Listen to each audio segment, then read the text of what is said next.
Hello everyone, welcome back to our channel English Madhyam. English Madhyam के platform पे हम editorial based practice exercise solve कर रहे हैं।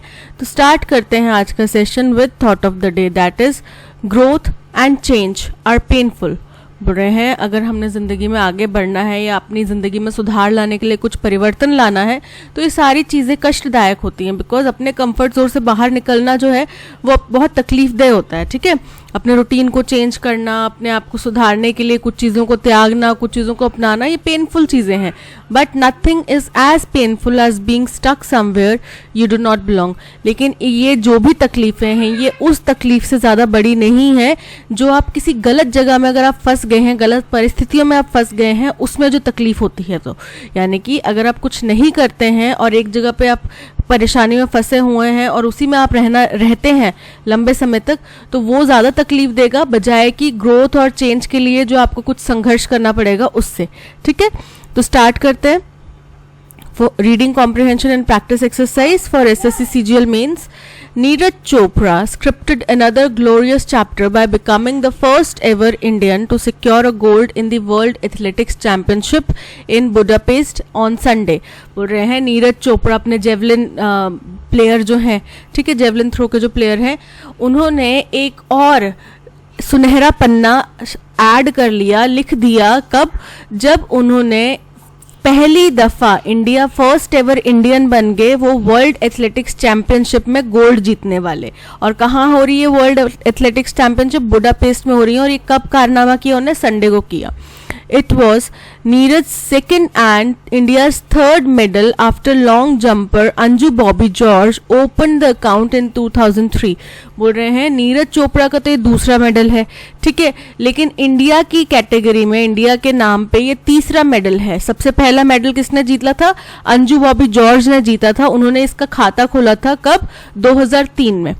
Neeraj the first Indian Olympic champion athlete hurled the javelin to 88.17 meter in his second attempt to achieve the crown in a highly competitive field। बोल रहे हैं नीरज जो इंडिया के पहले ओलंपिक चैंपियन एथलीट रहे हैं, उन्होंने ये जो जेवलिन है वो कितने मार्क तक थ्रो किया? 88.17 मीटर तक उन्होंने थ्रो किया अपने सेकेंड प्रयास में, दूसरे अटेम्प्ट में। ठीक है, और ये क्राउन अपने नाम किया, ये ताज वो जीत पाए। और किस फील्ड में? जिसमें बहुत ज़्यादा मुकाबला है, मुकाबला बहुत कठिन है, उस फील्ड में उन्होंने ये मुकाम अपने नाम किया। Also comprising Commonwealth Games champion Arshad Nadeem, who took the silver, the first ever world's medal for Pakistan with 87.82 meter। और साथ में उनके इस फील्ड में और कौन थे उनके साथ में मुकाबले में उतरे हुए? कॉमनवेल्थ गेम के चैंपियन जो रहे हैं अरशद नदीम, जो कि कहाँ के? पाकिस्तान के प्लेयर हैं, जिन्होंने सिल्वर मेडल जीता। और पाकिस्तान के लिए ये वर्ल्ड का पहला मेडल था, यानी कि इस टूर्नामेंट का, वर्ल्ड एथलेटिक चैंपियनशिप का ये पहला मेडल था। और उन्होंने कितनी दूरी तक फेंका? 87.82 मीटर तक उन्होंने फेंका। Neeraj who recorded his season best 88.77 metre in qualification round. Neeraj जिनका सीजन का सबसे बेस्ट जो अभी तक रहा है रिकॉर्ड वो 88.77 मीटर रहा है, जो कि उनने क्वालिफाइंग राउंड में थ्रो किया था जेवलिन।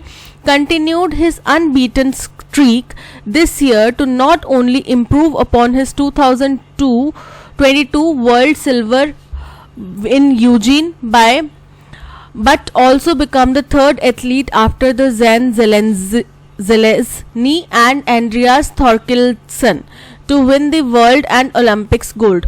बोल रहे हैं नीरज ने अपनी ये जो स्ट्रीक है, विनिंग स्ट्रीक है, वो बरकरार रखी है। ठीक है, और उन्होंने बरकरार रखी है। और बल्कि 2022 में जब उन्होंने वर्ल्ड एथलेटिक्स चैंपियनशिप में सिल्वर मेडल जीता था, कहाँ पे? यूजीन में, उससे इम्प्रूव ही किया है, उससे बेहतर ही किया है। और दुनिया के तीसरे एथलीट बन गए हैं जैन जेलेज्नी और एंड्रियास थॉर्किल्सन के बाद में, जिन्होंने वर्ल्ड में और ओलंपिक्स में दोनों में गोल्ड मेडल जीता है। ठीक है, he formally led India's javelin revolution at a global stage as compatriots Kishore Jena. बोल रहे हैं कि इन्होंने हमारा जो जेवलिन रेवोल्यूशन का कंटिजेंट है उसको लीड करा है, ये उसके एक काइंड ऑफ लीडर हैं। ठीक है, बाकी लोग इनसे सीख लेके या इनसे इंस्पायर होके या इनके साथ में पीछे इनके टीममेट्स जो हैं वो, जैसे एक होता है ना, एक क्रिकेट टूर्नामेंट में एक लीडर होता है, कैप्टन होता है, तो ये एक किस्म से उनके कैप्टन है। और जो बाकी कंपेट्रियट्स, मतलब कि बाकी जो देश के इनके सहयोगी हैं जो इसी फील्ड में आगे खेल रहे हैं, जिनका नाम क्या है, किशोर जेना, जिन्होंने 84.77 मीटर तक थ्रो करा है, और डीपी मनु जिन्होंने 84.14 मीटर तक थ्रो करा है, टुक 5th and 6th स्पॉट्स। इनकी क्या क्या पोजीशंस हैं, 5वीं और 6ठी स्पॉट है इनका। Neeraj feat made India one of the 3 countries that earned their maiden yellow medal. Neeraj की ये जो विक्ट्री है, नीरज की ये जो जीत है, इसने क्या किया है, इंडिया को दुनिया के उन 3 देशों में शामिल कर दिया है जिन्होंने अपना पहला, मेडन मतलब पहला, येलो मेडल मतलब गोल्ड जीता है। ठीक है। The Indian mains 4x400 meter relay team members Mohammad Anas, Amod Jacob, Mohammad Azmal and Rajesh Ramesh ran out of their skin to create a new Asian record। और इसका timing दे रखा है शायद तो 2 minutes 59 seconds, 0.5 milliseconds I guess, 0.5 milliseconds and enter the final. और वहीं दूसरी तरफ इंडिया की 4x400 मीटर रिले, इसमें क्या होता है कि 4 प्लेयर्स होते हैं और उनको 100 मीटर शायद चलना होता है, वो थोड़ी थोड़ी दूरी पर खड़े होते हैं, तो एक के हाथ में बैटन होता है, वो जैसे भागकर यहाँ पर आएगा, इसके हाथ में बैटन देगा, फिर वो आगे वाला भागेगा, फिर दूसरे के हाथ में बैटन देगा, ऐसे। तो 4 प्लेयर्स की टीम होती है, यानी कि 4x400 मीटर रिले जो टीम है, जिसमें मेंबर्स कौन कौन है, मोहम्मद अनस, अमोद जेकब, मोहम्मद अजमल एंड राजेश रमेश। इन सब ने भी बहुत उम्दा, बहुत कड़ा परिश्रम करके बहुत उम्दा खेल दिखाते हुए एशियन रिकॉर्ड कायम किया है, नया एशियन रिकॉर्ड बनाया है। 2 minute 59 सेकेंड 0.5 मिलीसेकेंड, 0.05 मिलीसेकेंड, और फाइनल में अपनी जगह पक्की करी है। अल्टीमेटली दे फिनिश्ड 5th, लेकिन फिर क्या हुआ कि वो 5वें स्थान पर आए। Women steeplechaser Parul Chaudhary, steeplechaser मतलब कि घुड़सवारी की जो दौड़ होती है ना, जिसमें दौड़ नहीं एक्चुअली वो कुछ हर्डल्स लगाए होते हैं अलग अलग पोजीशंस पे, उनको पार करना होता है घोड़े के साथ में उसके ऊपर बैठ के। तो वो जो गेम है उसकी जो प्लेयर है हमारे देश से Parul Chaudhary, set a new national mark of 9 minute 15 seconds and 0.31 nanoseconds या मिली सेकेंड्स। तो बोल रहे हैं कि वुमेन स्टीपल चेजर जो है पारुल चौधरी, उन्होंने भी एक नया नेशनल मार्क बना दिया है, नेशनल रिकॉर्ड बनाया है 9 minute 15 seconds का। However, the long jumpers, triple jumpers, hurdler Jyoti Yaraji and steeple chaser Avinash Sable's below par show broad disappointment. लेकिन दूसरी तरफ क्या हुआ, हमारे देश के जो लॉन्ग जंपर थे, ट्रिपल जंपर्स थे, हर्डलर्स थे, ज्योति याराजी और स्टीपल चेजर अविनाश तबले, इन्होंने उम्मीद से बहुत ही खराब प्रदर्शन किया, जिसकी वजह से हमें निराशा भी देखनी पड़ी। Even though leading athletes have been caught for doping this year, बोल रहे हैं हालांकि क्या हुआ है कि हमारे देश के जो काफ़ी प्रमुख खिलाड़ी हैं, जो जिनसे बहुत ज़्यादा उम्मीदें की जा रही थी, वो डोपिंग के केसेस में फंसे हैं, डोपिंग के इल्ज़ामों में पकड़े गए हैं। Neeraj Chaudhary and the relay team's achievement will encourage the Indians for the Asian Games and 2024 Olympics. बोल रहे हैं नीरज की जीत, पारुल चौधरी की जीत और जो हमारी रिले टीम की जो अचीवमेंट है, इन सभी से इंडियन एथलीट्स को जो है प्रेरणा मिलेगी, एनकरेजमेंट मिलेगा, प्रोत्साहन मिलेगा, ताकि वो एशियन गेम्स और आने वाले 2024 के ओलंपिक्स में अच्छा परफॉर्म कर पाए। The mediocre performance of several athletes is a matter of concern for the Athletics Federation of India। अब जो उम्मीद से भी खराब परफॉर्मेंस किया है, mediocre परफॉर्मेंस रहा है कुछ एथलीट्स का, ये एक चिंता का विषय है हमारी एथलेटिक फेडरेशन ऑफ इंडिया के लिए एंड द स्पोर्ट्स मिनिस्ट्री, हमारी खेल मंत्रालय के लिए भी, and calls for an appraisal on the training. और बोल रहे हैं कि ये क्या बताता है, ये दर्शाता है कि हमें अपनी ट्रेनिंग प्रोसेस को और ज़्यादा बढ़ाना चाहिए और ज़्यादा इम्प्रूव करना चाहिए। The world championships witnessed several spectacular performances. अब वर्ल्ड चैम्पियनशिप्स में हमने बहुत ही ज़्यादा नायाब दर्शनीय परफॉर्मेंसेज देखी हैं, including the US 4x400 metre mixed relay team's world record. और इसमें क्या शामिल है, इसमें US के 4x400 metre mixed relay team का वर्ल्ड रिकॉर्ड भी शामिल है। अब मिक्स्ड रिले टीम का मतलब क्या हो गया कि इसमें महिलाएं और पुरुष दोनों ही शामिल होते हैं, ठीक है। While The US continued to dominate despite a reduced tally of 29 medals. बोल रहे हैं हालांकि US अभी भी टॉप पे बना हुआ है, वो अभी भी इस फील्ड में डोमिनेट कर रहा है, जब पर क्या हुआ है कि उनके गोल्ड मेडल्स या मेडल्स की टैली जो है वो कम हुई है. 29 मेडल्स उनके कम हो गए हैं, बट स्टिल वो टॉप पर है, including 12 gold. Canada improve to claim 6. तो कनाडा ने कितने क्लेम करे हैं? कनाडा ने अपनी रैंकिंग इम्प्रूव करी है और उसमें 6 उनके मेडल्स आए हैं, इंक्लूडिंग 4 गोल्ड, जिसमें से 4 उनके गोल्ड हैं. With China not getting a single title, Asia's gold count dipped from 5 to 3. बोल रहे हैं क्योंकि चाइना के पास एक भी मेडल नहीं आया है इस बार, तो एशिया, पूरे एशिया का जो गोल्ड काउंट है वो 5 से 3 पर आ गिरा है.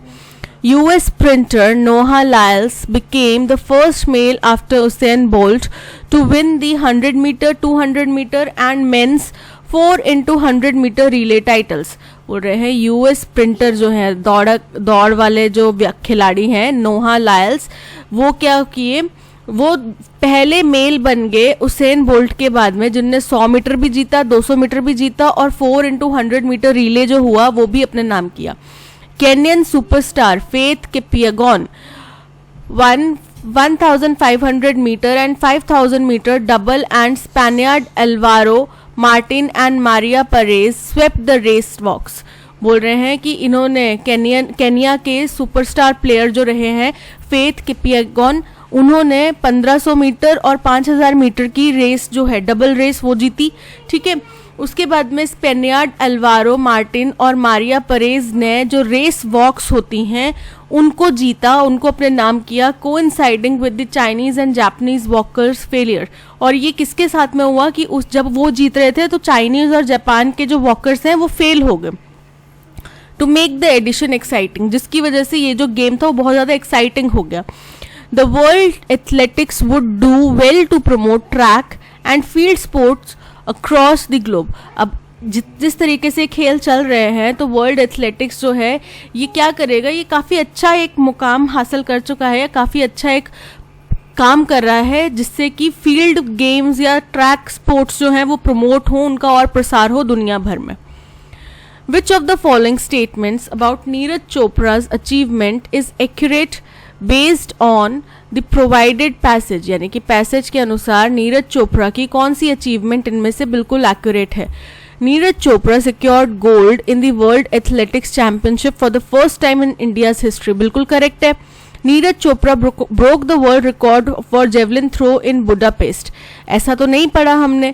Neeraj Chopra was the first Indian to participate in World Athletics Championship. ऐसा भी नहीं है. नीरज चोपड़ा क्योंकि पहला गोल्ड हमें किसने दिलाया, अंजू बॉबी जॉर्ज ने दिलाया, तो ये फर्स्ट एथलेटिक तो नहीं हो सकते ना, एथलीट तो नहीं हो सकते. Neeraj Chopra had previously won a bronze at 2022 Worlds in Eugene. उनने सिल्वर जीता था, तो उन्होंने अपनी परफॉर्मेंस को बेहतर करा है सिल्वर जीत के, जो कि हमने स्टेटमेंट पढ़ा, तो ये भी इनकरेक्ट है. So option A is correct. Based on the passage, which of the following athletes did not win both the world and Olympics gold medals before Neeraj Chopra? बोल रहे हैं पैरिस पैसेज के अनुसार कौन से एथलीट्स ने कोई भी वर्ल्ड या ओलंपिक गोल्ड मेडल नहीं जीता है नीरज चोपड़ा से पहले. किशोर जेना, जेन जेलेंस्नी, बोथ A&D, अरशद नदीम. तो अरशद नदीम मैंने अभी नहीं जीता है, किशोर जैना ने भी नहीं जीता है, जेन जेलेंस्नी ने जीता है. So both A&D is correct. Option C is correct. Based on the passage, which of the following is a reason for the Athletics Federation of India and Sports Ministry is concerned? बोल रहे हैं निम्नलिखित में से कौन सा reason है जो एथलेटिक फेडरेशन ऑफ इंडिया और स्पोर्ट्स मिनिस्ट्री के लिए एक चिंता का विषय बना हुआ है. The doping scandal involving leading athletes in this year, ये तो नहीं है. The spectacular performance of US, अब यूएस के प्लेयर्स की अच्छी परफॉर्मेंस हमारे लिए कैसे चिंता का विषय हो सकता है, नहीं ना हो सकता, तो इनकरेक्ट है. The below par performance of certain Indian athletes in specific events, बिल्कुल करेक्ट है कि जो उनसे उम्मीद की जा रही थी उन्होंने उससे भी खराब प्रदर्शन करा, जो कि हमारे लिए एक चिंता का विषय बना हुआ है. So option C is correct. Which statement about the world championships is accurate based on the passage. बोल रहे हैं पैसेज के अनुसार वर्ल्ड चैंपियनशिप के बारे में कौन सी स्टेटमेंट जो है बिल्कुल सही है। Canada did not score any gold medal, incorrect है। कनाडा ने अपना स्कोर इंप्रूव करा है, 6 मेडल जीते हैं जिनमें से 4 गोल्ड मेडल हैं, तो ये एक इनकरेक्ट हो गया। US sprinter Noah Lyles manage to win 100 metre, 200 metre and 4 into 100 metre relay titles, ये करेक्ट है, उन्होंने जीते हैं ये चीजें, है ना। China manage to claim the most gold titles during the championship, ये भी इनकरेक्ट है, चाइना ने कोई नहीं जीता मेडल, इसी वजह से तो एशियन टैली कम हो गई है। The world championship had no exciting moments और परफॉर्मेंस, तो बोला कि जहाँ पे उनके जो वॉकर थे, रेस वॉकर्स थे, जो चाइना और जापान फेल हो गया वहां पे, उसने एक्साइटमेंट और बढ़ा दिया, तो ये इनकरेक्ट हो गया। So option B is correct. Which of the following best describes the tone of the passage. Tone of the passage क्या है, बहुत ही खुशी वाली है कि हमारे इतने प्लेयर्स ने अच्छा परफॉर्मेंस करा। सो option D Jubilant is correct. I play cricket in my childhood with my sister, मैं बचपन में अपनी बहन के साथ में क्रिकेट खेलता था, पास्ट की बात है, था, तो प्ले की वजह क्या आएगा, played. I played cricket in my childhood with my sister, ठीक है, मैं बचपन में खेला करता था या मैं खेलता था, सो आई प्लेड। ऑप्शन सी क्या है, आई प्ले की बजाय क्या आएगा, आई प्लेड, पास्ट टेंस की बात होगी, option C is correct. Announced, announced word का सिनोनिम बताना है, तो अनाउंस मतलब क्या होता है, कुछ चीज की घोषणा करना, किस चीज को डिक्लेयर करना, right. So option B is correct, declared. Estrange, estrange मतलब किसी से कन्नी काट लेना, बिल्कुल इमोशनली डिस्कनेक्ट हो जाना। सीक्रेट, गुप्त कोई चीज रखना। हिड, हाइड का पास्ट फॉर्म है, हिड मतलब छुपाना, option be declared is correct. Crooked, crude के अब देखो 2-3 मतलब हो सकते हैं। एक तो क्रूड का मतलब होता है कि बड़ा ही छल कपट वाला इंसान, चालाक इंसान, ठीक है। अगर हम क्रूड किसी चीज के लिए बोल रहे हैं कि दिस वाज क्रूड, मुड़ी हुई चीज थी, ठीक है, ऐसे डिफॉर्म्ड या किसी दूसरी पोजीशन में थी, डिफॉर्म्ड शेप में थी, उसको बोला जाता है क्रूड। एडमायरेबल, एडमायरेबल का मतलब होता है प्रशंसनीय। टेकन मतलब कि किसी चीज को लेना। ट्विस्टेड, ट्विस्टेड मतलब कि क्रूड। और टोस्टेड, टोस्टेड मतलब कि सेका हुआ, so option C twisted is correct. The 95th Academy Awards on March 13, बोल रहे हैं 95th अकेडमी अवार्ड कब हुए, मार्च 13 को हुए।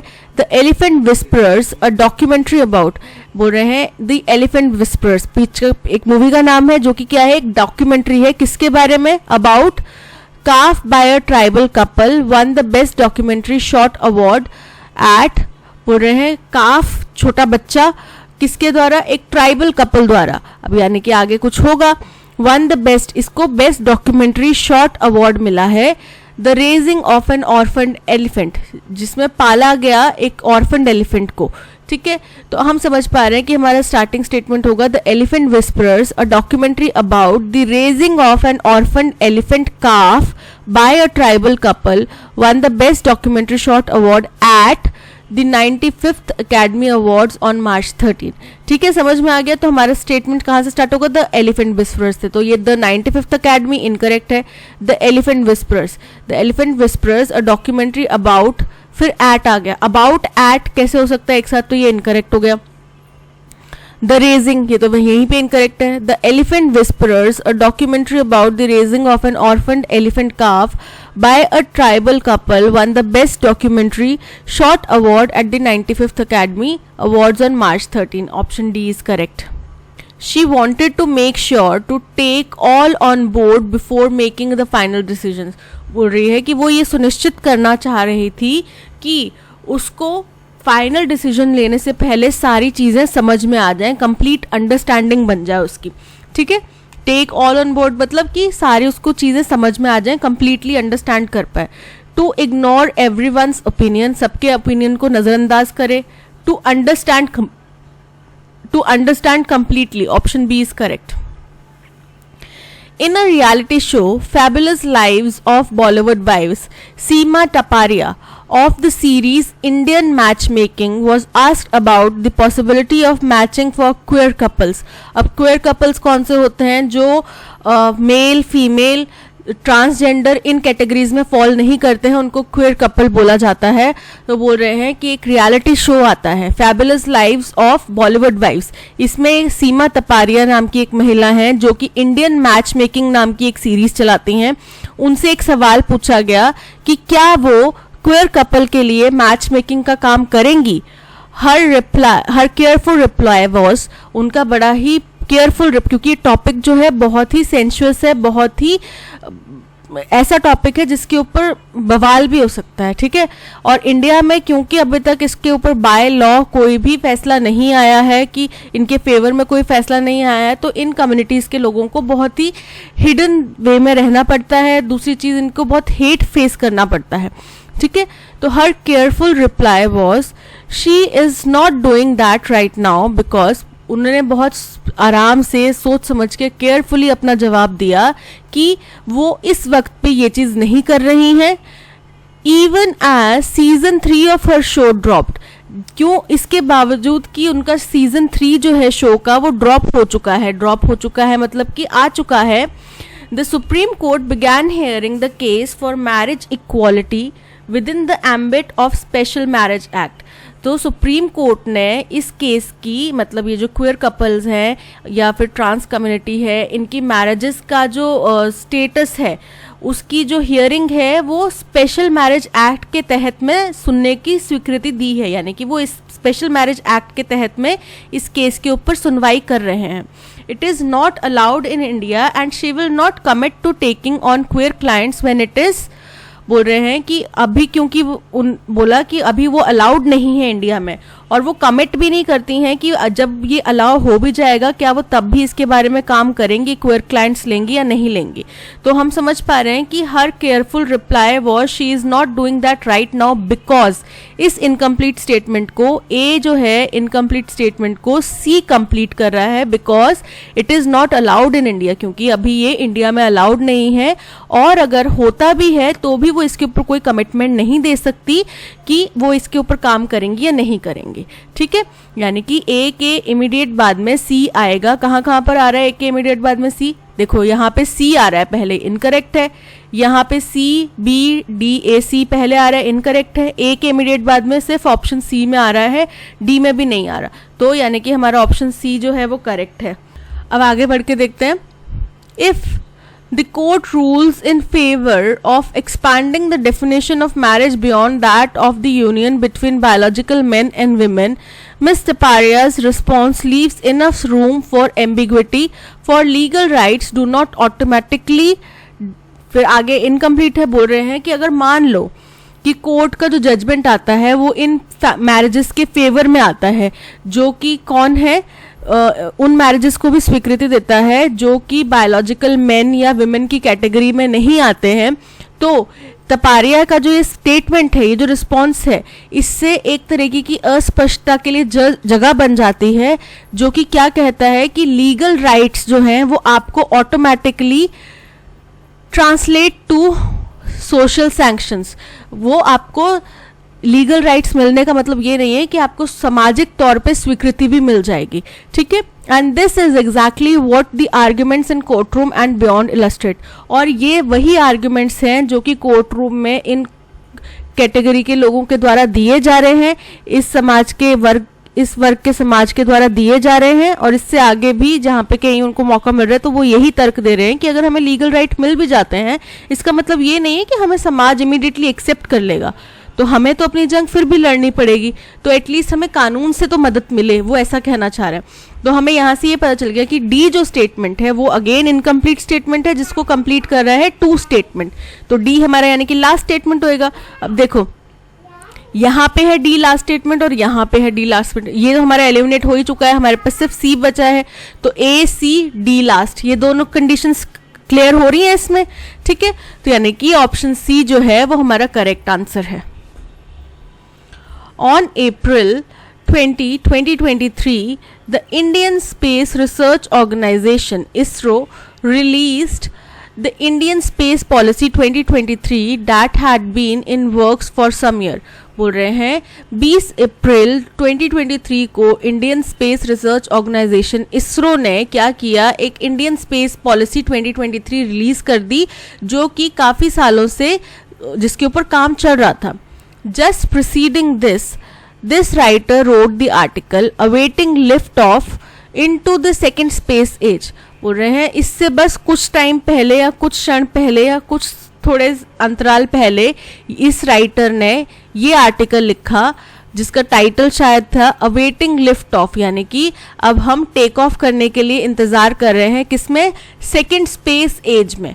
अप्रैल 10, 2023 को ये चीज लिखी गई, which said that India's modest entry into the first space age followed by its many gains should be used to help the country tap the vast potential in the second space as.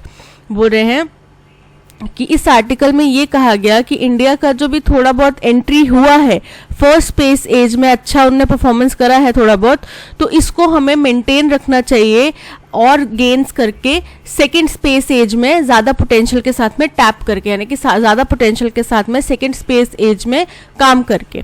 The document has been received positively by the industry.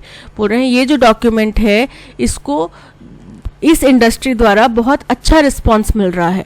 However, it needs to be followed up with suitable legislation accompanied by clear rules and regulations। बोल रहे हैं हालांकि इसको संवैधानिक तौर पे अपनाना पड़ेगा, लॉ के तहत अपनाना पड़ेगा, यानी कि केवल दस्तावेज स्थापित करके आप कुछ नहीं कर सकते, आपको उसके लिए अच्छे तरीके से वेल इस्टेब्लिश्ड और रूल्स एंड रेगुलेशंस वाला, एक क्लियर रूल्स एंड रेगुलेशंस वाला लॉ बनाना पड़ेगा। ठीक है, तो देखो फर्स्ट स्टेटमेंट हमारा हो गया जहां पे इंडियन स्पेस रिसर्च ऑर्गेनाइजेशन का फुल फॉर्म यूज किया गया है, यानी कि उसको इंट्रोड्यूस किया गया है कि इसरो क्या है, इंडियन स्पेस रिसर्च ऑर्गेनाइजेशन, यानी कि पी हमारा फर्स्ट स्टेटमेंट है। अब देखो पी फर्स्ट स्टेटमेंट कहाँ कहाँ पर है, बी में है और डी में है, यहाँ पे एस है, यहाँ पे ए है। अब एस क्यों नहीं हो सकता, क्योंकि हाउएवर से स्टार्ट है, जब हाउएवर से कोई स्टेटमेंट स्टार्ट होता है तो वो फर्स्ट स्टेटमेंट नहीं हो सकता। बोल रहे हैं हालांकि इसके ऊपर हमें और काम करना पड़ेगा, तो एस हमारा फर्स्ट स्टेटमेंट नहीं हो सकता, तो ए और सी तो एलिमिनेट हो गए, बचा बी और डी।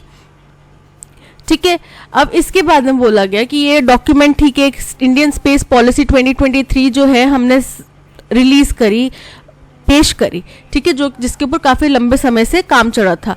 तो ये जो पॉलिसी है, the document has, the document कौन सा डॉक्यूमेंट, इंडियन स्पेस पॉलिसी 2023, इसको बहुत पॉजिटिव रिस्पॉन्स मिला है। ठीक है, तो यानी कि पी के बाद में क्या आएगा, आर स्टेटमेंट आएगा, यहाँ पे पी के बाद में एस आ रहा है, यहाँ पे पी के बाद में आर आ रहा है, ऑप्शन डी इज करेक्ट। फिर इसके बाद बोला जा रहा है कि हालांकि इस पे हमें कानूनी तौर पे काम करने की जरूरत है, संवैधानिक तौर पे काम करने की जरूरत है और क्लियर रूल्स और रेगुलेशंस बनाने की जरूरत है। ठीक है, तो ये हो जाएगा एस पॉइंट। और बोल रहे हैं कि इस इंडियन स्पेस पॉलिसी के रिलीज होने से कुछ टाइम पहले ही इस राइटर ने ये आर्टिकल लिखा था कि हमें सेकेंड स्पेस एज के लिए तैयारी करते हुए फर्स्ट स्पेस एज का फायदा उठाते हुए अच्छे से परफॉर्म करना चाहिए। ठीक है, तो ये हो गया क्यू स्टेटमेंट, तो हमारा D option is correct. No other event save the fall of Dhaka in 1971 did more for India's self-esteem and its place in the world, and no other policy decision had greater consequences for its national security। बोल रहे हैं ऐसा कोई भी दूसरा event नहीं हुआ जैसा कि ढाका का जो फॉल हुआ था, ढाका में जो फॉल हुआ था 1971 में, उसने किया, डिड मोर, इसने हिंदुस्तान के लिए जो किया वैसा कोई भी दूसरा इवेंट नहीं कर पाया। हिंदुस्तान की जो गरिमा है, उसकी जो जगह है दुनिया की नज़रों में, वो जिसने बनाई है उस इसके इवेंट के अलावा और कोई नहीं कर सका। And no other policy decision had, और कोई भी पॉलिसी, कोई भी फैसले का इतना बड़ा प्रभाव नहीं पड़ा हमारे देश की नेशनल सिक्योरिटी के ऊपर जितना कि इस इवेंट से पड़ा। In the previous 2 decades, the military aspects of India's nuclear policy and program were shrouded in a veil of ambiguity and opaqueness। बोल रहे हैं पिछले 2 दशक से हमारा जो मिलिट्री एस्पेक्ट रहा है, इंडिया का जो मिलिट्री एस्पेक्ट रहा है न्यूक्लियर पॉलिसी और प्रोग्राम्स के ऊपर, उसको गुपचुप तरीके से ढक के रखा गया है, छुपा के रखा गया है, पर्दे के पीछे रखा गया है। 25 years ago, on May 11, And 13, 1998, India carved out a new future for itself. बोल रहे हैं 25 साल पहले मई 11 और 13 को 1998 में हिंदुस्तान ने अपने लिए एक नया भविष्य लिखना शुरू किया था. There had been little reliable information available since May 18, 1974, the day India conducted its first nuclear test and termed it a peaceful nuclear explosion. बोल रहे हैं कि बहुत लिटल, बहुत थोड़ा और रिलायबल इन्फॉर्मेशन, भरोसेमंद इन्फॉर्मेशन हमारे पास मौजूद है मई 18, 1974 से लेकर अब तक, जिस दिन इंडिया ने अपना पहला न्यूक्लियर टेस्ट कंडक्ट करा था, जिसको उन्होंने शांतिपूर्ण तरीके से किया गया न्यूक्लियर एक्सप्लोजन कहा था. अब देखो यहाँ पे सबसे पहला तो स्टेटमेंट यही आ जाएगा कि जिसमें बोला गया कि 25 साल पहले मई 11 को हमने क्या किया था, इंडिया ने अपना भविष्य लिखना शुरू किया था. ठीक है, ये हमारा फर्स्ट स्टेटमेंट आ जाएगा, राइट, क्योंकि इसमें एक पर्टिकुलर टाइम फ्रेम दिया जा रहा है. फिर बोला गया कि क्या हुआ था, उसके बाद आगे फिर बोला गया कि ऐसा कोई भी इवेंट नहीं हुआ अगर हम ढाका में जो घटना हुई 1971 को उसको कंसिडर ना करें, जिसने कि हमारी गरिमा के ऊपर इतना बड़ा प्रभाव डाला है. ये हो गया सेकेंड पॉइंट.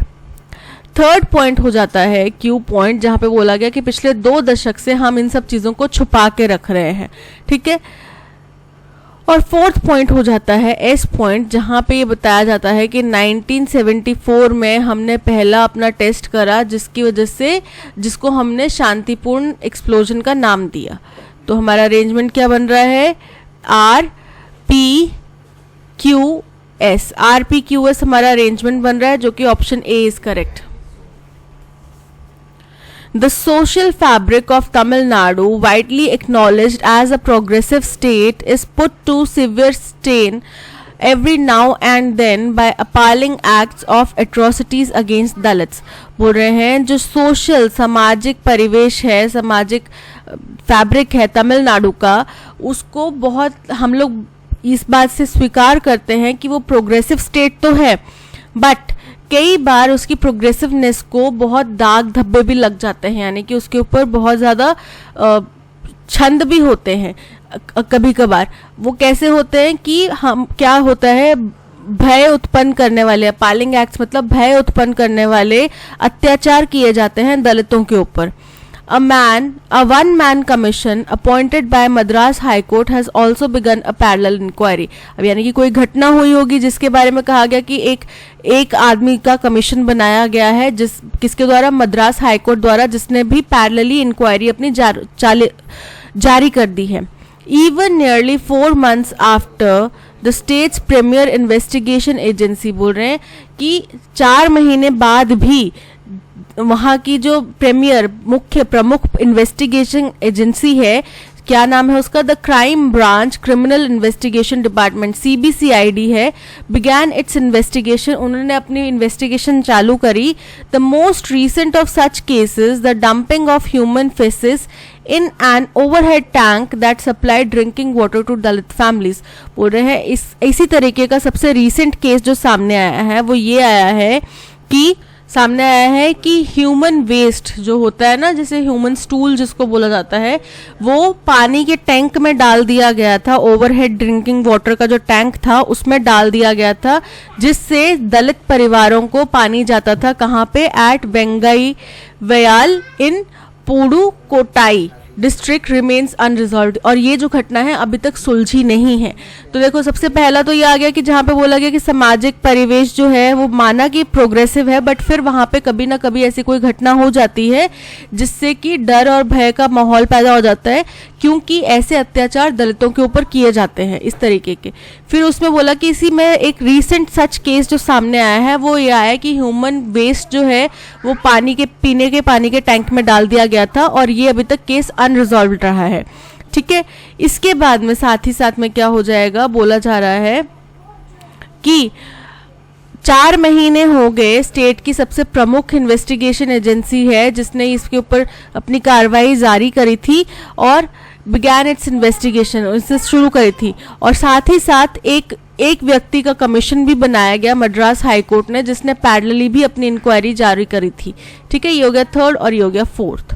तो हमारा अरेंजमेंट देखो पी से हमारा कहाँ पे बन रहा है, ए में, बी में बन रहा है और डी में बन रहा है, पी एस पी क्यू, ये तो हट ही गया, P S R Q, option B is correct. The North Atlantic Treaty Organization has almost doubled its border with Russia with the addition of Finland as its 31st member in April 2023. अब ये हमारा first statement हो जाएगा क्योंकि यहाँ पे north Atlantic treaty organisation का introduction किया है और बोला है कि उनका जो बॉर्डर है रशिया के साथ में अब वो डबल हो चुका है क्योंकि फिनलैंड ने भी इस मेंबर को, इस टीम को ज्वाइन कर लिया है, उसका मेंबर बन गया है. कब? 31वां मेंबर, 31st मेंबर, 31वां मेंबर बना है वो अप्रैल 2023 में. Sweden will become a member eventually, Sweden भी अंत में इसका मेंबर बन ही जाएगा. वंस द रेटिफिकेशन प्रोसेस, अब रेटिफिकेशन प्रोसेस का मतलब होता है ऑफिशियल ट्रीटी जो साइन की जाती है वो अगर हो जाता है तो वो भी इसका इवेंचुअली मेंबर बन जाएगा. विच विल स्वेल, जो कि इसको बढ़ा देगा. The accession of Finland was the fastest on record. Accession मतलब कि उसका शामिल होना, उसका अटेनमेंट करना, ठीक है, उसको शामिल करवाना, ये सबसे तेज हुआ है अभी तक के रिकॉर्ड में. यानी कि जैसे ही उन्होंने फिनलैंड को बोला कि आ जाओ तो वो आगे इनके साथ में जुड़ गए. ज़्यादा इसमें उनको माथापच्ची नहीं करनी पड़ी या बार्गेन वगैरह नहीं करनी पड़ी. नाटोज territorial expense like never before. अब जहाँ पे बोला विच विल स्वेल, किसका? नाटो का टेरिटोरियल एक्सपेंस, यानी कि नाटो की जो टेरिटोरियल बाउंड्रीज हैं उनको ये और ज़्यादा बढ़ा देगा जितना कि पहले कभी नहीं हुआ वैसे. And also make the Baltic Sea a NATO lake, और जो बाल्टिक सी है वो भी अब पूरी तरह से नाटो देशों का एक वो बन जाएगा, हब बन जाएगा. यानी कि चारों तरफ से उसको नाटो देशों ने घेर लिया है. ऐसा हो जाएगा कि चारों तरफ के जो देश है वो अब नाटो मेंबर बन गए हैं. ठीक है, तो हमें पता चल गया कि क्यू के इमीडिएट बाद में एस स्टेटमेंट आएगा क्योंकि क्यू को कंप्लीट कर रहा है स्टेटमेंट. ठीक है, पहला स्टेटमेंट हमारा पी आ गया. अब देखो पी हमारा फर्स्ट स्टेटमेंट कहाँ पर है? ऑप्शन बी में है और ऑप्शन डी में है. ठीक है, तो ए और सी तो हट गए. अब हमारे क्यू के बाद में एस कहाँ पर आ रहा है? अब इसमें देखो एस पहले आ रहा है, क्यू बाद में आ रहा है, हटा दो इसको. यहाँ पे क्यू पहले आ रहा है, एस बाद में आ रहा है, ये बिल्कुल करेक्ट है. सो ऑप्शन डी हमारा करेक्ट है. Countries have stepped up efforts to achieve health and wellbeing. बोल रहे हैं देशों ने अपने जो प्रयास हैं वो और ज़्यादा मजबूत कर दिए हैं और ज़्यादा संगठित कर दिए हैं. किसकी तरफ? हेल्थ और वेलबींग अचीव करने की तरफ. As the world enters the 4th year of कोविड-19 pandemic the situation is gradually improving. बोल रहे हैं जैसे ही दुनिया अब कोविड-19 पेंडेमिक की शुरुआत होने के चौथे साल में पहुंच चुकी है, अब स्थिति जो है बहुत तेजी से इम्प्रूव हो रही है, बेहतर हो रही है. Most border restrictions have been lifted. ज़्यादातर जो बॉर्डर रिस्ट्रिक्शंस थे वो हटा दिए गए हैं. And global health governance is now focused on post pandemic recovery. और दुनिया का जो हेल्थ गवर्नेंस है, हेल्थ की जो मिनिस्ट्री है जो इसके ऊपर नज़र रखती है, वो पोस्ट पेंडेमिक रिकवरी के ऊपर जोर दे रही है. For all and further the realization of United Nations Sustainable Development Goals (SDGs) whose progress was impacted by pandemic. बोल रहे हैं ये सभी के लिए है. और जो इसमें क्या किया जा रहा है कि यूनाइटेड नेशन का जो सस्टेनेबल डेवलपमेंट गोल है उसको भी हकीकत बनाने की कोशिश की जा रही है, जिसकी प्रोग्रेस क्या है? पैंडेमिक द्वारा प्रभावित हो गई थी. ठीक है, तो हम समझ पा रहे हैं, देखो दो चीज़ें हो रही हैं. Countries have stepped up efforts to achieve health and wellbeing for all. सबके लिए करने के प्रयास को उनने और तेज कर दिया है. तो पी को कंप्लीट कर रहा है एस स्टेटमेंट. पी के इमीडिएट बाद में क्या आएगा? S statement. अब यहाँ पे एस पहले है, हट जाएगा. एस और पी के बीच में गैप है. पी के इमीडिएट बाद में एस है, पी के इमीडिएट बाद में एस है. ठीक है, यानी कि ये दोनों पॉसिबिलिटीज़ बचती हैं. सी और डी बचता है हमारे पास पॉसिबिलिटी. बोल रहे हैं जैसे ही दुनिया चौथे साल में कोविड पेंडेमिक के एंटर करती है तो स्थिति जो है वो काफ़ी इम्प्रूव हो चुकी है. और इसी को कंप्लीट कर रहा है कि ज़्यादातर बॉर्डर रिस्ट्रिक्शंस जो हैं वो हटाए जा चुके हैं. तो यानी कि क्यू को कंप्लीट कर रहा है हमारा आर स्टेटमेंट. ठीक है, तो क्यू के इमीडिएट बाद में आर. अब इसमें तो क्यू के इमीडिएट बाद में आर नहीं आ रहा, बट इसमें आ रहा है. यानी कि क्यू के इमीडिएट बाद में आर और पी के इमीडिएट बाद में एस. Option C is correct. Any dash that revolves around a planet is a satellite. बोल रहे हैं कोई भी चीज़ या कोई भी ऑब्जेक्ट, वैसे तो बेसिकली ऑब्जेक्ट होता है जो किसी प्लैनेट के इर्द गिर्द घूमता है, उसको सैटेलाइट कहा जाता है। Mother earth has a natural satellite in the moon. बोल रहे हैं धरती माँ की नेचुरल सैटेलाइट क्या है? Moon. The earth is circled by a lot of man-made और artificial satellites। अब धरती के आसपास में बहुत सारे इंसानों द्वारा बनाई गई artificial satellites भी मौजूद हैं। In 1957 the Soviet Sputnik was the first to be dashed into space। बोल रहे हैं 1957 में सोवियत यूनियन द्वारा लॉन्च की गई स्पटनिक जो है वो पहली सैटेलाइट थी जो कि स्पेस में लॉन्च की गई थी। अब देखो यहाँ पे बीच में स्पेस में भेजने की बात हो रही है, ठीक है। There are currently a number of artificial satellites launched into space by various nations. अब यहाँ से हमें लॉन्च्ड इनटू की बात होगी, लॉन्च्ड इनटू स्पेस, इससे पता चलेगा कि यहाँ पे भी लॉन्च वर्ड ही आएगा, ठीक है। आगे वाले स्टेटमेंट से पता चलेगा कि यहाँ पे भी लॉन्च आएगा, launched into space. There are currently, अभी हाल फिलहाल में बहुत सारी सैटेलाइट्स, आर्टिफिशियल सैटेलाइट्स हैं जो स्पेस में हैं, अलग अलग देशों द्वारा भेजी गई हैं।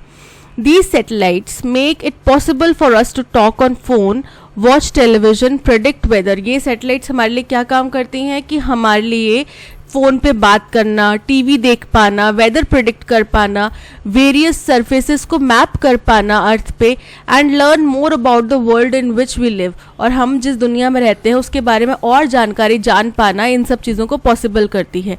इनफैक्ट आपने देखा होगा कई दफ़ा इंडिया का एक जो प्लेन था जो इंडिया से साउथ पोर्ट, किसी पोर्ट से, साउथ एयरपोर्ट से आर्मी का एक प्लेन था जिसने अंडमान जाना था और वो मिला नहीं था। बाद में इन्हीं सैटेलाइट्स की मदद से ओशन स्क्रीनिंग की गई थी जिससे पता चला था कि वो किस जगह पे उसका मलबा पाया गया है, ठीक है। तो ये सब चीज़ें तक ये सैटेलाइट्स कर सकती हैं, हाँ, धरती से इतने हज़ारों किलोमीटर की ऊंचाई पर होते हुए भी। तो इन्होंने हमारे जीने का तरीका जो है वो चेंज कर दिया है।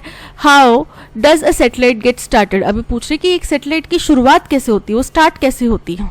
It is typically launch into space bye means of a rocket. तो ये सबसे पहले स्पेस में लॉन्च की जाती है, भेजी जाती है एक रॉकेट की मदद से। After ascending into the thinner air layers above the earth, और जैसे जैसे धीरे धीरे ये अर्थ की पतली पतली हवा की, एयर की परतों में, अब आपको पता है ना कि हमारा एटमॉस्फेयर है बहुत सारी अलग अलग गैसेस से मिलके बना है, आइनोस्फेयर, स्ट्रेटोस्फेयर, ट्रोपोस्फेयर। तो उनकी लेयर्स बहुत पतली पतली हैं, तो उन लेयर्स से जैसे जैसे ऊपर जाती है और अर्थ से ऊपर पहुंचती है, the satellite is release from the rocket. तो सैटेलाइट को रॉकेट से रिलीज कर दिया जाता है। For a successful satellite launch और rocket speed is carefully calculated. अब बोल रहे हैं कि अगर हमें एक सैटेलाइट को सक्सेसफुली लॉन्च करना है तो रॉकेट की स्पीड जो है वो केयरफुली, बहुत बारीकी से उसकी कैलकुलेशन की जाती है और उसको कंट्रोल किया जाता है। Every object in space is push towards the earth centre by gravity. अब यहाँ पे दो फोर्सेस काम करती हैं, एक सेंट्रीफ्यूगल और सेंट्रीपिटल फोर्स का अगर आपने कंसेप्ट नहीं भी पढ़ा है तो एक फोर्स होती है जो आपको अंदर की तरफ खींचती है और दूसरी फोर्स होती है जो बाहर की तरफ धकेलती है। तो बोल रहे हैं कि हर एक ऑब्जेक्ट जो भी स्पेस में है वो धरती की ग्रेविटी की तरफ खिंचा चला आता है। द इनर्शिया ऑफ मोशन, और दूसरी तरफ से क्योंकि वो मूवमेंट कर रहे होते हैं, इस तरफ का मूवमेंट कर रहे होते हैं, तो ये जो मूवमेंट है ये उसको बाहर की तरफ धकेलता है, उसकी अपनी वेलोसिटी की वजह से उसको बाहर की तरफ धकेलता है। ये अर्थ है, यहाँ से ये इस तरफ को मूव कर रहा है तो इसको बाहर की तरफ धकेलेगा, ठीक है। When the orbital velocity is exactly right, अब जब ऑर्बिटल वेलोसिटी एकदम करेक्ट पोजीशन पे पहुंच जाती है, these two opposing forces are balanced। तो ये जो ऑपोजिट फोर्सेस होती हैं, सेंट्रीफ्यूगल और सेंट्रीपिटल फोर्स जो होती हैं, ये एक दूसरे को बैलेंस करती हैं, causing the satellite to dash toward the earth while still hovering over its surface। जिसकी वजह से सैटेलाइट क्या होती है, धरती की तरफ या तो मुड़ जाती है, झुक जाती है, स्थिर हो जाती है, जबकि वो अभी भी स्पेस में घूम रही होती है। The satellite is said to be in geostationary orbit when it completes one revolution around the earth in 24 hours। अगर कोई सैटेलाइट धरती के इर्द गिर्द चक्कर 24 घंटों के अंदर लगाती है तो उसको जियो स्टेशनरी सैटेलाइट कहा जाता है। It doesn't change when compare to a point on surface of the earth. अब सपोज करो ये हमारी धरती है, इस धरती के इस पॉइंट पे से कंपैरिजन में इसको अगर देखा जाए तो ये पॉइंट जब 24 घंटों में घूम कर आएगा तो उतने ही 24 घंटों में साथ साथ में ये भी चलती रहेगी, यानी कि इस पॉइंट से देखने पर ये हमेशा इस पॉइंट पे स्थिर रहेगी। ठीक है, ये होता है geostationary satellite. These orbits are typically used by satellites for communication and weather. तो ये जो सैटेलाइट्स होती हैं, ये जो ऑर्बिट्स होते हैं, ये सैटेलाइट्स के लिए, उन सैटेलाइट्स के लिए यूज किए जाते हैं उनके कम्युनिकेशन और वेदर के लिए। The camera on the weather satellites takes pictures and sends them back to Earth। बोल रहे हैं जो वेदर सैटेलाइट्स के ऊपर जो कैमरा होता है वो पिक्चर्स खींचता है और उनको धरती पे वापस भेज देता है। These are helping aid in weather forecasting। और ये किसमें, वेदर फॉरकास्टिंग में मददगार साबित होते हैं। Radio receivers and amplifiers on communication satellites can dash waves back at a frequency that is different from the one the satellite received। बोल रहे हैं रेडियो रिसीवर्स और एम्पलीफायर्स जो होते हैं कम्युनिकेशन सैटेलाइट्स में, वो वेव्स को उस फ्रीक्वेंसी में भेज सकते हैं, किसी डिफरेंट फ्रीक्वेंसी में जो कि अलग होगी द सैटेलाइट उस फ्रीक्वेंसी से जिस पे उनको रिसीव हुए थे सिग्नल्स। ठीक है, तो यहाँ पे वेव्स को पीछे वापस क्या किया जाएगा, भेजा जाएगा, तो सेंड आएगा। ठीक है, सेंड वेव्स बैक हो सकता है। ठीक है, पहला आता है एनी डैश दैट रिवॉल्व्स, कोई भी क्या होगा, पीस टुकड़ा, बीइंग किसी कोई लिविंग बीइंग, बॉडी कोई लिविंग बीइंग का एक पार्ट कोई, या ऑब्जेक्ट तो कोई भी ऑब्जेक्ट जो अर्थ के आसपास में घूमता है, प्लैनेट के आसपास में घूमता है, उसको सैटेलाइट बोला जाता है। Soviet Sputnik was the first to be dashed into, lobbed into, launched into, floated into, tossed into। तो launched into, when the orbital velocity is exactly right, these two opposing forces are balanced, causing the satellite to dash toward the earth while still hovering over its surface। तो क्या करेगा, migrate करेगा, move करेगा, stir करेगा, jump करेगा। Option B move is correct. Radio receivers and amplifiers on communication satellites can dash waves back at a frequency, can send waves back at a frequency that is different from once the satellite received। So option B send is correct। आज के session में इतना ही। इस session की PDF और audio explanation आपको Telegram channel पे मिल जाएगी। इसके अलावा आप प्ले स्टोर से हमारी ऐप भी डाउनलोड कर सकते हैं जो कि काफ़ी यूज़र फ्रेंडली ऐप है। ठीक है, आपको 1 क्लिक के ऊपर आपका सारा कंटेंट आपकी फ़ोन की स्क्रीन के ऊपर मिल जाएगा। That's all, thank you so much for watching. अगर कंटेंट पसंद आया हो तो लाइक, शेयर और सब्सक्राइब ज़रूर कीजिएगा। मिलते हैं नेक्स्ट सेशन में। Till then keep learning and keep practising. Bye bye.